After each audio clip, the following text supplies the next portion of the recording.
Today I'm going to be talking about air pollution in China.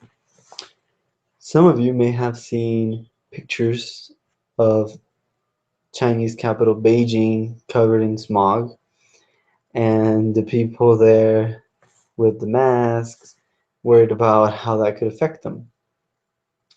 So air pollution in China is more than just a Beijing problem, and it's even more than a Chinese problem. It goes farther than their borders. So I'm going to show you a map so you can see how bad the air pollution situation really is. So as we can see here, the darker the colors, the worse the situation is. And this is the Beijing area, so it's not too bad today. But then towards the south, towards Shanghai, it gets worse. And then in central China, there's even more pollution. So what causes this pollution? One of the causes is the electricity produced by coal.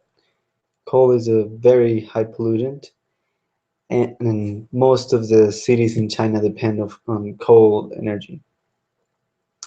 In the big cities, automobiles are also one of the bigger air pollutants. And then, for example, in the winter time, the pollution is also produced by the heating systems. So people need to warm up their houses, they use more electricity, they have to burn more coal, therefore there's more pollution. And the winter creates such a big amount of pollution that later on in the spring it travels to Korea and it covers Korea or some areas of Korea with a yellow dust. And researchers have also shown that that pollution also travels all the way across to even California in the United States. So how does pollution affect the health of people? So one of the things that has been proven is that in high pollution days, more people go to the hospital for respiratory problems, which is kind of obvious if you think about it, air pollution, lungs, but also there's other studies that have proven relationships between air pollution and cardiovascular diseases and also with pregnancies. So for the Summer Olympics in 2008, Beijing tried their hardest to clean up the air.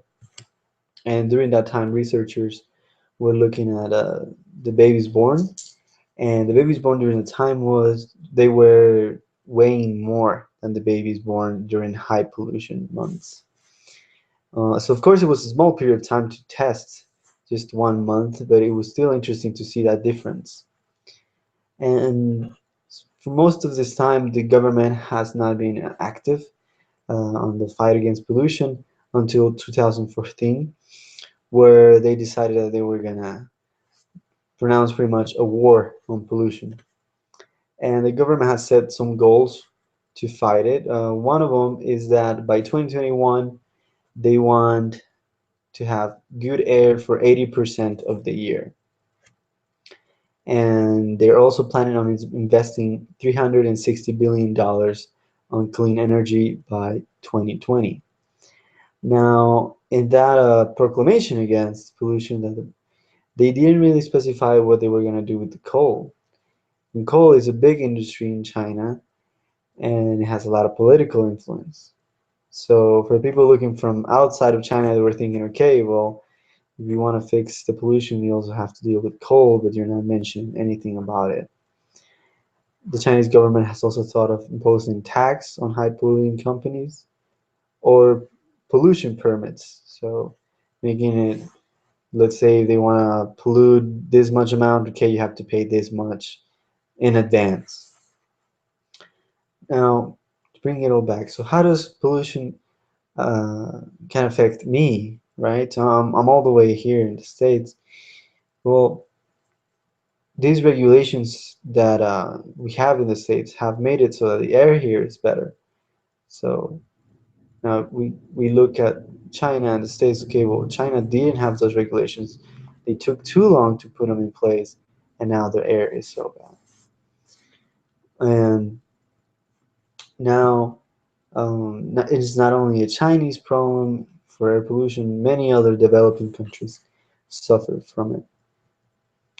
So, what causes pollution? Mostly industry and cars. Um, in the winter, it gets worse, and it reaches more people than just China. Thank you.